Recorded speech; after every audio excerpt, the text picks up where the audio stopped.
যে 7 জন প্রেসিডিয়াম অব্যাহতি দিয়েছিল তার মধ্যে আমি একজন।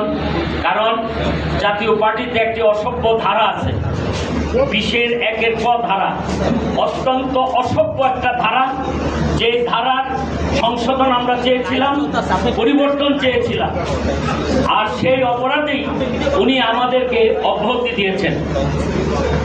আমরা বেশির আনিস ইসলাম মাহমুদ, রুহুল আমিন হাওলাদার, মুজিবুল হক চুন্নু, সৈয়দ আবুল হোসেন বাবলা, কাজী ফিরোজ রশিদ, এর সকলের নেতৃত্বে একটি ঐক্যবদ্ধ জাতীয় পার্টি গড়ে তোলে আমরা শক্তিশালী জাতীয় পার্টি আগামী দিনে জনগণের সামনে উপস্থাপন করব। এই আশা প্রত্যাশা রেখেই আমি আমার বক্তব্য শেষ করছি। খোদা হাফেজ। বাংলাদেশ জিন্দাবাদ। 2 শতাধিক নেতা কর্মী সহ একাত্মতা প্রকাশ করছেন নারায়ণগঞ্জ জেলা এবং মহানগর পার্টি সহ একাত্মতা ঘোষণা করছেন সাবেক সংসদ সদস্য